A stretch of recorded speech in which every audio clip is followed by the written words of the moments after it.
Hey YTPC, this is Dave coming to you from Southern Maryland. I realize this is my third video today.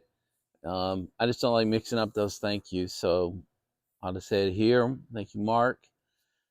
Thank you, Jim. I can't keep up with the stuff you guys send me. That's kind of an amazing thing. Quick Paddock update. I've got my keyboard and mouse are in. My big screens are up. So my tech took a nice step forward. I'm going to be close. Maybe tomorrow, maybe Monday at the latest, I'll be able to run, get my Ethernet cable run, get my docking hub running, and I might be up and running because that would change my tech from from this my iPad to being able to run my laptop on these big screens, which is how I'm used to doing it. That's the exact setup I have in my home office, both in Maryland and in Wyoming. So to have it here means I'm getting very close to being able to have a completely functional office inside the Paddock, which is pretty exciting to me. That's really the Paddock update. It's 5:17 on Saturday afternoon on January 6th as I speak to you now. Kid travel update. I got both kids to the airport. Gosh, Sean and I left at like 5 in the morning to get to his flight. And then the poor guy, they were rolling down the runway, star lift off, aborted takeoff, hydraulic failure in the landing gear. Took them all the way back, kicked them off, canceled the flight, and said, kind of good luck. You'll need to get rebooked. So thanks, United. Appreciate that. So the boy has landed. He's in Denver. They've got to find his bag now, but at least he's on the ground at home and safe. Lauren is about 10 minutes from landing in Sarasota, so both my kids will be where they're supposed to be. That's a big relief, but does leave a bit of a hole in the house tonight. But wow, as tough as that is, I will take that over failure to launch. Both my kids have launched well, and they have their own lives, and they're happy. That makes me happy as a dad, even though I've got pretty sad, pretty sad mom at home, and it will be a quiet few days. Let's see, I've had 3 tobaccos come in since we talked, so I'm going to spin you around, show you those 3, and then we'll have a chat and keep this short tonight. All right, the first one I want to show you is Cobblestone Outdoors Fishing. I did the 10-10 on that like I always do. I did this because of how emphatic Trekking Piper Doug was on how great this thing was. So when I hear somebody get that excited about a blend, I bring it into the cellar. The second one is Ahab's Comfort. It looks like a flake, pretty thick cut. Almost looks like a block, but I can feel the separated flakes in there. When I break that open, I'll show it to you. And then my last one today is I got a pound of Galwith and Hogarth's American Black Cherry. So those are the 3. I got quite a bit of cherry now in the cellar, so I'm probably gonna slow down on buying any more cherry blends, dark fired cherry blends, and just let this go for now. So there's the new additions to the cellar. Okay, guys, as always, the Maryland Meerschaum. I may have to smoke that beautiful one that Mark sent me. We'll see. But what's in it? H.H. McBaron's Old Dark Fired, and it's the Ready Rub. I guess I'm just lazy, or I don't really know, but I really prefer the Ready Rubs over the flakes. And when I can do something like Old Dark Fired and get it ready rubbed, that's what I end up doing.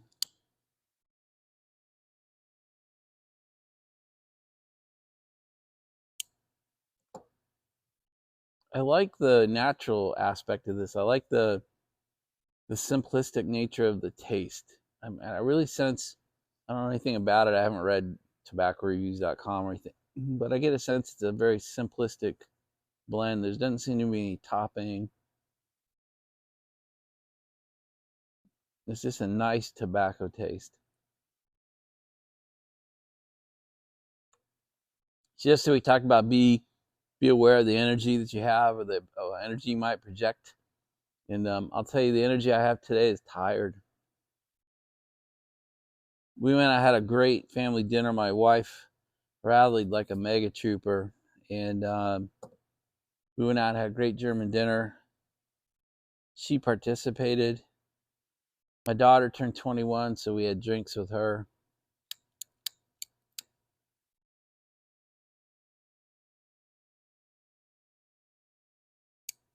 Thank you, Greg. We were out late. I had to get up at 4 o'clock to make sure everything was ready to get to the airport, get Sean to the airport on time. It's about an hour drive, but driving from Maryland through the DC Beltway into Northern Virginia can be a pain even on Saturday, but it really wasn't too bad. But I just want to let you know I'm tired, and that's if I seem off or not my total self. I'm just a little bit chilled because I'm tired. That's really all you're seeing. All I'm projecting right now, I think, is just a little bit tired from basically very little sleep. So, guys, I'm going to talk about a project that I've been working on for a while. I got a 6:30 call. It's now almost 5:30, so I'm about an hour away from a phone call that will continue the discussion about possibly purchasing a brick and mortar smoke shop.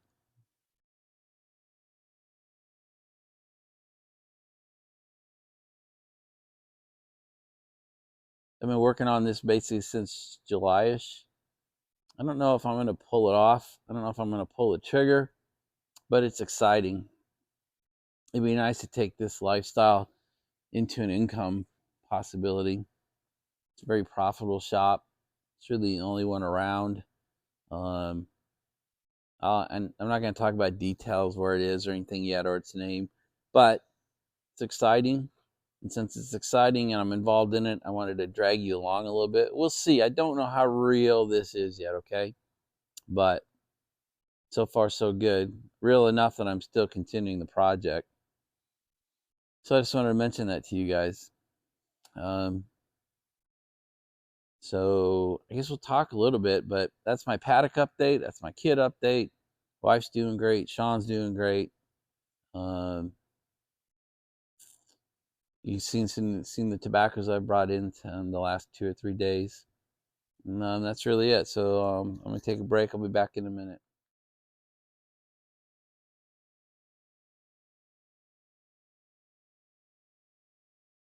Guys, I watched 2 videos this afternoon that really spoke to me. One was from Jacques over there in South Africa, and the other was from Ragamuffin Piper Randy. They both brought up good points that I guess I'm stealing or hijacking because I want to talk about them a little more. Because I think they need some emphasis.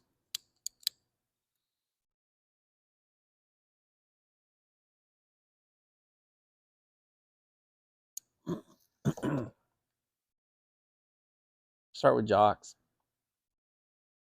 His message was essentially enjoy life and be kind to others.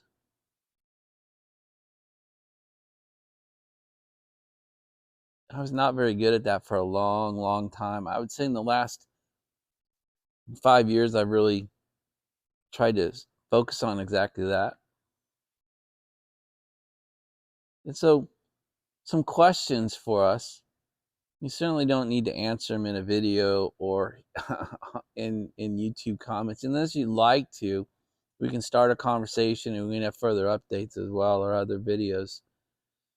But some of the questions I have for us are, do you love your life?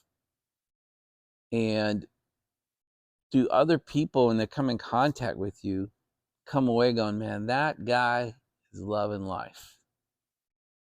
Do people, when they have contact with you, leave that contact feeling better than when they approached you? Whether it be breakfast with your wife or a cup of coffee with your kid or at work or whatever, however you want to phrase it. Do people come away feeling like you are loving life? And do they come away going, man, that was kind of uplifting to talk to Dave? I'd like to do that again. Or are we a drain on people? I'm not perfect. Holy crap. I mean, I'm sure there are experiences, like the bank help desk lady yesterday. The first one probably didn't walk away ending that call feeling like I had uplifted her in any way. The second one did, by the way. So it's not meant to be, we're not meant to be perfect. And I don't mean these walk around stupid happy all the time. That's not my point at all. But do you love your life? And do, when people come in contact with you, do they walk away feeling that? I think I just wanted to emphasize that. I thought that was a great video, and the subjects that Jock touched on, I thought deserved some emphasis. And I believe it's critical. And if the answer is no, I really don't love my life, I mean, that's okay. Unless you stop there and not analyze why. What is it that needs to change in our life that would make us say, you know what, if I could just change this or that, I would really be loving life. Or I'm completely off track and I need to do a restart. And a couple of you asked me to do a restart series. I'm not ignoring it. It just takes a lot of research, and that's a big ask. So I'm doing it, but I'm not ready to do it yet. There'll be a series of videos, I think, for that one. So the second part of the conversation came from Ragamuffins, Randy's video today. I think he called it Leave It Behind. I'm pretty sure I wrote it down. We talked on this channel a few times about drop the rocks, right? Most of us choose what to put in that backpack or rucksack that we carry around in life. We choose to put those rocks in there, and we choose to carry it around. Sometimes I think we forget they're back there. So as we stack up more rocks, the bag that we carry in life just gets heavier and heavier and heavier.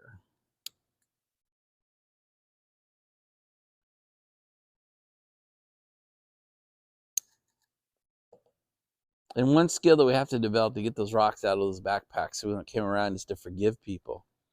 And, oh boy, that's a shitty word for most of us. Most of you guys are in here are pretty much type A, pretty aggressive males. And that's probably one of the hardest things to ask that kind of personality to do is forgive. But I just want to make sure you understand that the reason we forgive is for us, not for the person you're forgiving. It's cleansing the rock. It's pulling a rock out of your rucksack. Say, you know what? I'm going to forgive that person for behaving that way, and I'm going to throw that rock away. I'm not expecting them to behave differently than that, but I'm going to stop carrying it around. The other kind of bumper sticker saying that goes with that is being angry or staying angry with somebody is basically like you drinking poison and hoping they die, right? You drinking poison and hoping they get sick from it. I'm going to carry around this anger, and they probably don't even think about whatever it was. They may not even know who you are. They may not have any idea that you're carrying that brick around. So just consider that. If you're not loving life, one of the problems is probably going to be when you think about it, that you're carrying around too much shit in your life, basically from your past. And what Randy said, leave it behind. And how do you do that? You do it through forgiving that person and moving on from it. You do that for you. Stop drinking the poison every day.